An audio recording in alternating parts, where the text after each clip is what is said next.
professor Perry Elliott. Ele é professor sênior da Universidade College Londres, onde também trabalho. Conheço ele há muitos anos e sei que agora essa palestra vai ser realmente incrível.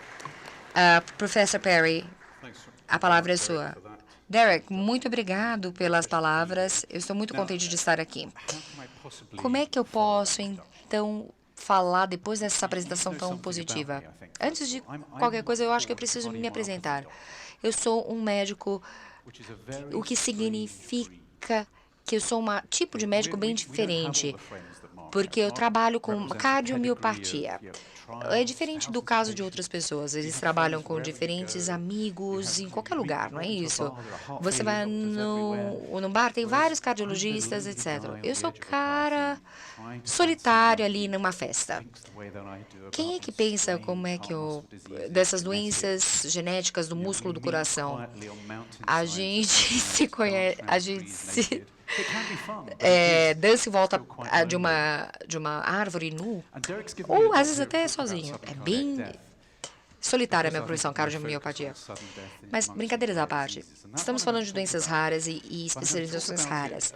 Mas eu quero falar um pouco no sentido de evangelizar vocês, porque numa doença incomum, a gente vê cada vez mais progresso para a medicina e mudança na medicina.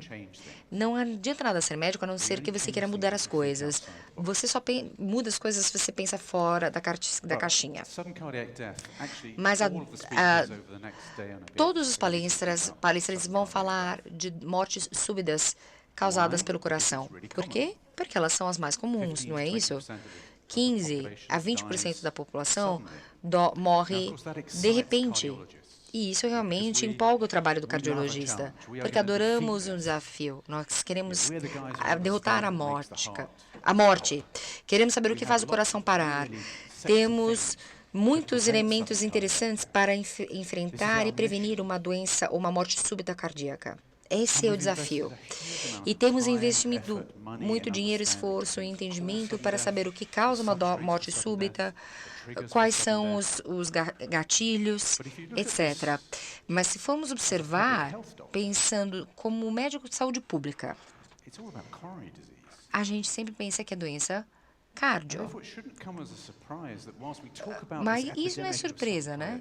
Quando a gente pensa, então, nessas mortes súbitas do coração, pensamos agora na fibrilação ventricular da população geral está em declínio. Por quê? Porque estamos colocando fibriladores em todo mundo? Não. Está em declínio porque existe agora a prevenção primária, de cuidado primário. Então, agora o risco diminuir, por exemplo, se as pessoas largam o tabaco. Outra coisa acontece, que não tem absolutamente nada a ver com um defibrilador. Se você tem, por exemplo, se você fizer alguns trabalhos no trabalho primário de prevenção, você tem menos, por exemplo, pessoas que tiveram CPR bystander. Isso significa que eles foram mais bem treinados? O que significa? Isso aqui acontece nesse período. A gente treinou jovens a ressuscitar. Na Dinamarca, para você ter a sua habilitação para dirigir, você precisa saber ressuscitar, primeiros socorros. Então, isso está totalmente ligado à saúde pública e políticas de saúde pública, não somente à prevenção. Outra verdade, se você for focar na morte, você tem um ritmo chocável, se você tem um ritmo não chocável, veja o nível de incidente. Isso não mudou em 10 ou 20 anos. E outra coisa que não mudou é o nível de sobrevida. Ou seja, significa que isso é realmente uma surpresa? Se você olhar o demográfico de pessoas que têm uma sístole, antes de chegar os primeiros socorros, são mais velhas, normalmente são mulheres, e muitos deles não têm nenhum tipo de histórico prévio, mas eles têm outras comorbidades, não é isso? Elas têm, né? Então, de qualquer maneira, somos uma espécie mortal. Nós estamos programados para morrer. Então, isso aqui existe um número reduzível de mortes. Mesmo nós, como cardiologistas, existem um número limitado de ferramentas que conseguimos utilizar para eliminar toda a possibilidade de morte. Então, para ancorar a minha fala, se a gente está falando de morte cardíaca como saúde pública, é isso. Os próximos palestrantes vão falar disso também, acho. Vão falar de prevenção no cuidado primário e também de envelhecimento saudável, porque esses são os dois principais fatores para qualquer doença cardíaca. Mas eu não vou falar disso, porque o meu trabalho é de carmiopatia e eu danço em volta da árvore, lembra disso? Então, vamos falar então de causas de doenças súbitas. Vou me focar nesses dois aqui. Todas as partes mais assustadoras. Aquelas coisas que lemos na mídia, principalmente em revistas médicas, podem ser doenças estruturais ou adquiridas ou hereditárias. Quais são as populações e também as elétricas? Por que toma tanta ação? Primeira razão, porque tem uma tendência a afetar aquele paciente mais jovem. Então, se você está olhando de perturbação elétrica e as mortes que acontecem, elas não são incomuns, mas elas afetam os jovens. Eu vou voltar também NIDCM, porque não é só uma doença que afeta a população jovem, mas ela atrai atenção e também formata o nosso pensamento a respeito de tratamento e também tratamento e interpretação de dados porque acontece no horário de pico, na hora que está todo mundo assistindo. E é por isso que existe tanto foco nessas doenças e o risco de morte súbita. Então, eu quero escolher aqui duas doenças para comparar e fazer um contraste, para falar para vocês a respeito do nosso raciocínio e como ele está condicionado à história da doença, de onde ela vem. Mais a respeito de percepção de dados do que qualquer outra coisa. Então, essa cardiomiopatia hipertrófica. Isso aqui realmente é muito comum. Ele tem o diagnóstico, vai para casa e ele tem aquele momento Google, é assim que eu chamo. Você coloca isso no Google e você fala, até o fim dessa semana eu estou morto. É assim que você vê depois da sua pesquisa do Google. É um substrato muito potente para a morte. Tem fibrose, tem hiperisquemia, você vê um monte de palavras ali. Mas a morte súbita não acontece tão frequentemente assim com essa doença. Veja só, se você ver as tendências e veja isso aqui, são populações terciárias, depois de 20, 30 anos, veja as mudanças de demográfico, a linha do tempo, e perceba a taxa de arritmia ventricular depois do choque elétrico é 0,6% por ano nos estudos mais atuais de arritmia ventricular. Então, não é exatamente isso o que realmente é o fator principal de morte. Mas está aí o desafio, não é? Porque estamos falando de eventos raros. Então, aqui nós temos alguém que provavelmente estaria em risco. Esse é um paciente de 65 anos. É o único exemplo que eu tenho de fibrilação ventricular de um paciente com cardiomiopatia, num teste de estresse. Ele fez isso, nós ressuscitamos ele, levou 5 dias para eu explicar para ele que precisava de um desfibrilador. E isso foi há 15 anos atrás e o dispositivo nunca parou de funcionar. Mas, mesmo eu, um britânico louco, que fala assim, olha, não coloca isso num paciente, mas a maioria das pessoas não sobrevive isso. Então, o que nós estamos tentando fazer? Antecipar isso, e a forma que a gente fez isso na cardiomiopatia é observar características da doença que trazem risco associado. E dessa lista, é uma lista enorme, nós escolhemos esses fatores de risco que a gente acha que são os mais preditores. O histórico familiar, síncopes, pressão arterial, a gravidade do especiamento e assim por diante. E nós fizemos uma abordagem sobre o risco e a gente falou, quanto mais coisa você tiver, maior é o seu risco. E a gente determinou qual é a vantagem de colocar um desfibrilador. Não tem nada mágico em relação a isso. Só vai te dizer quão ruim o seu coração está. Mas funciona. Há uma discriminação entre o paciente de alto risco e o de baixo risco? Levou um tempo para a gente testar isso.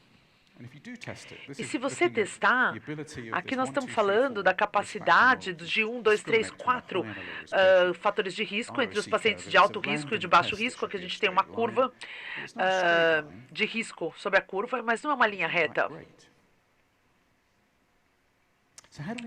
E como é que a gente melhora essa situação? O que eu acho, não é injusto dizer isso, se a gente tiver um problema como esse. A primeira coisa é que a gente faz isso. É um problema com os dados. Vamos fazer o estudo de novo e a gente sabe que a gente vai ter o resultado certo. Eu acho que é a definição de loucura isso. E outra coisa que a gente faz é, olha, eu tenho um novo teste e eu sei que esse teste é excelente e ele vai testar, e vai resolver o problema. Então aqui, ó, numa cardiomiopatia, é um teste ótimo, esse daqui. Você pode ver um dos substratos para uma morte súbita, que é a fibrose.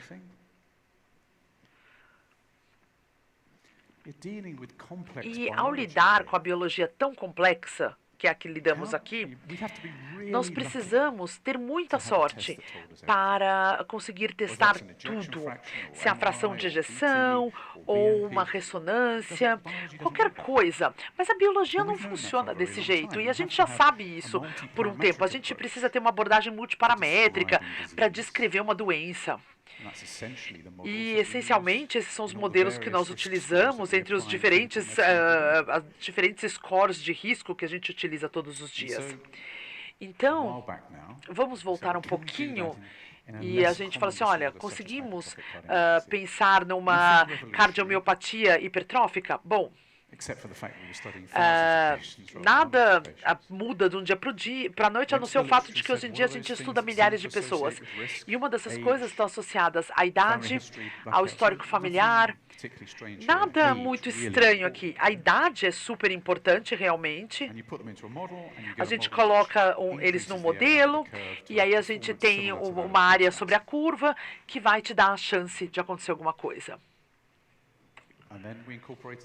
E aí, a gente incorpora isso num risco estimado. E essa é uma forma de discutir o risco com o paciente, é um jeito de dar um número num sistema de crenças de como isso vai acontecer de acordo com o fenótipo clínico do paciente. O que nós fazemos é um método diferente, então, é uma outra coisa. E aqui a forma que a gente pensa na medicina clínica, a gente adora limites. E é assim que nós colocamos nas diretrizes. E a gente se pergunta, de onde vêm esses números? 6%.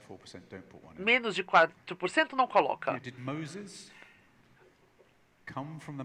O Moisés veio da montanha e a sua pedra fala assim, olha, você colocará um SCD quando for mais de 6%? Não, não é assim.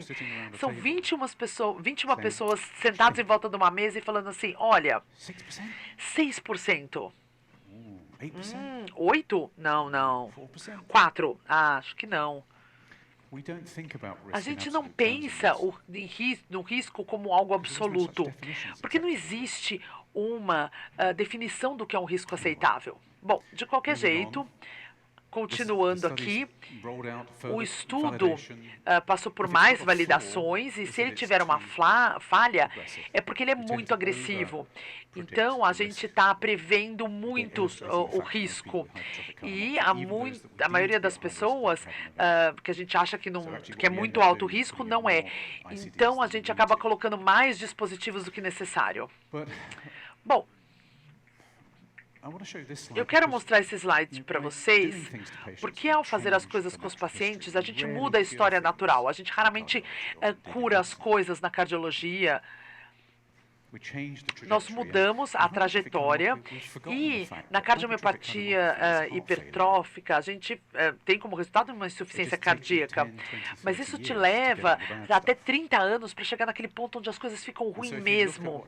Então, se você observar o que acontece aqui nesse registro compartilhado, que é o registro SHARE, os pacientes desenvolvem uma insuficiência cardíaca ou uma fibrilação atrial. Então, a gente precisa achar que não é só colocar o desfibrilador no paciente, é sobre ter medicamentos ou intervenções que mudam a progressão e a história natural dessa disfunção ventricular. E essa daqui? Uma cardiomiopatia dilatado. A coitada, o D é de triste. Não é uma coisa muito interessante, não tem nada coronário ali. Bom, a gente pode discutir que tem 50%, mais de 50%, menos de 50%, mas lembre-se, esse daqui sou eu. É o nosso último grupo de discussões. A cardiomiopatia dilatada, eu estava lá, é um distúrbio genético. E se você testar geneticamente as pessoas, 1 a cada 4 vai ter uma mutação genética. E esse daqui é um estudo europeu, esse daqui é um outro do norte da Europa, e se você tiver um histórico familiar, você vai achar a mutação em 50%. Essa é uma doença genética. Oh dear. Ai, meu Deus. Bom, sério? Isso realmente importa? Porque nós sabemos que se a insuficiência cardíaca acontecer devido à fração de ejeção, nós temos estudos, evidências que a gente pode manejar a insuficiência cardíaca com medicamentos, dispositivos, fibriladores e várias outras coisas. E mesmo daquela parte da cardiomiopatia dilatada, tudo isso impacta de algum jeito. Então, se você observar a sobrevida dos anos 80, 90, 2000, 2010, nós temos todas apresentando melhores, porque a gente usa beta-bloqueadores e todas as outras opções de tratamento. Para um pequeno grupo de tratamento que a gente tem aqui as boas evidências de que o desfibrilador funciona, e tudo isso se traduz em diretrizes, classe 1, que eu coloco um dispositivo, e aí se ele estiver sintomático, a gente vê o que vai fazer. A gente não se preocupa com a genética aqui.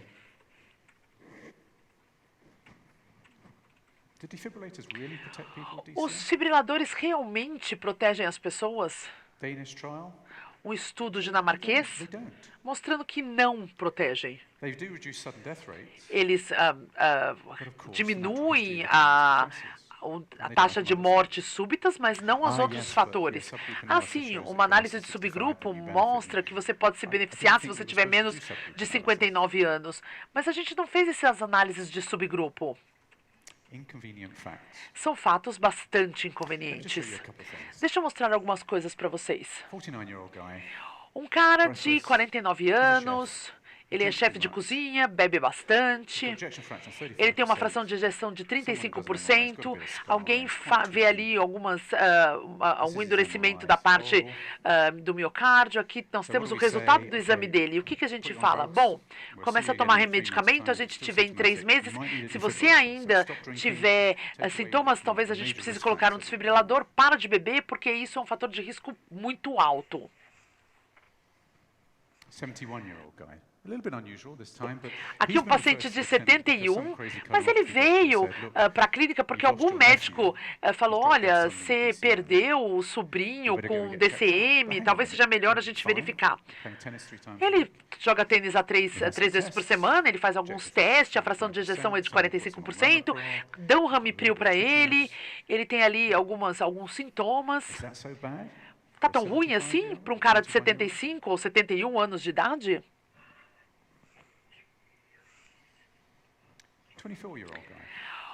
Um homem de 24 anos, esse é bem capcioso, olha só, o pai dele morreu de uma morte súbita, tinha uma doença da válvula mitral e a gente fez alguns exames. Ele tem 34 anos de ectopia ventricular, 11% de ectopia ventricular, supraventricular, talvez uma cardiomiopatia. As pessoas ficavam impressionadas tentando se lembrar disso. E olha só, ele estava se sentindo bem, e esses são os exames, e ele falou assim, me deixa em paz, cara. E o que eu estou mostrando para vocês? O caso 1 é uma cardiomiopatia dilatada. O caso 2, ele é o que nós chamamos de HEF. Em HEF, nós não temos nenhuma terapia com base em evidência, é um tratamento empírico, ele tinha aquela fração de ejeção de 45%. E aí, o caso 3, o que a gente faz? Mais ablação, mais medicamento, um ICD, um transplante? O caso 1, ele voltou em 3 meses, ele foi para Paris, se divertiu e teve uma parada cardíaca na rua. Ele foi ressuscitado, ele colocou um ICD e ele tinha, lembra, algumas cicatrizes ali. Deixa eu ver se eu consigo mostrar para vocês aqui.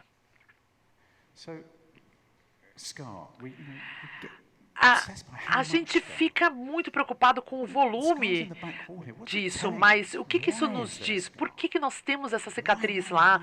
Por que nós temos isso presente? Aqui, ó, nós temos um fenótipo, que é a cardiomiopatia dilatada, uma ectopia ventricular. Ele não tinha histórico familiar, estou confundindo os casos. Mas esse é o diagnóstico, não é DCM.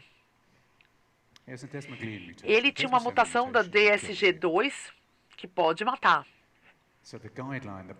Então, o paradigma, a diretriz, não se aplica a esse cara. E nós temos a mutação, 50% da população de transplante. Esse é aquele jogador de tênis de 71 anos de idade. Ele tinha algumas dessas cicatrizes aparentes. Ali, na parte supraapical, nas paredes. E o que era isso? Por que ele tem isso? O sobrinho dele morreu subitamente. Ele tem uma sobrinha com um fibrilador por causa de DCM. E qual é o fenótipo? Qual é o diagnóstico aqui? Bom, o que ele tem é um gene chamado filament. Ele tem um episódio de síncope, ele colocou um marca-passo e morreu 3 meses depois. Qual é o diagnóstico aqui? Ele morreu da doença? Porque ele tem 71 anos, não quer dizer que ele não pode morrer por causa de uma doença genética, né? O filamento pode matá-lo. O paciente 3, aquele jovem, e ele tinha um coração um pouco diferente, tanto do ponto de vista atrial quanto ventricular. Por quê? Porque ele tem uma mutação do gene SCN5A, e isso causa esse problema no coração dele. Essa mutação está sendo descrita repetidamente como uma biologia bastante complicada. Isso causa efeitos colaterais. E a ectopia, agora ele tem o ventrículo, eu vou mostrar, não é uma imagem muito boa, mas agora tem 63% no ventrículo já. Então, o que eu estou tentando explicar para vocês? Se nós definirmos a doença por um único número, colesterol, glicose, fração de ejeção, nós estamos deixando uma parte de fora. Porque eles são fenótipos, eles não são etiologias, diagnósticos. E no mundo da insuficiência cardíaca, da cardiomiopatia dilatada, a gente começa a ver a divisão dessa entidade, que talvez seja 1/3 das insuficiências cardíacas com diferentes doenças. Então, nós temos aqui a fibrilação atrial, que responde super bem aos medicamentos. Nós temos o LMNA com os bloqueadores. a FLNC, não importa a fração de ejeção, 40%, 45%, assim que está normal, você provavelmente vai cair morto ali. E não é por causa de insuficiência cardíaca e não por causa de uma morte súbita. E nós somos médicos, cardiologistas, né? A gente esquece, a gente vira técnico de alguma coisa. Então, nós temos aqui essa imagem, nós temos aqui todo mundo olhando as diretrizes ali no fundo, ó, o livro. Talvez a gente tenha que falar assim, não estou falando que as diretrizes são ruins, não, elas são ótimas. Eles estabelecem ali onde está a régua, mas a gente tem que fazer um diagnóstico clínico. Você pode chamar alguém que vai ler as diretrizes, mas o que importa é o diagnóstico. Isso daqui representa um consórcio global em todos os continentes. Eu gostaria de agradecer os meus colegas e a minha equipe também, e também aqueles que ouvem toda semana a minha palestra na clínica. Muito obrigado.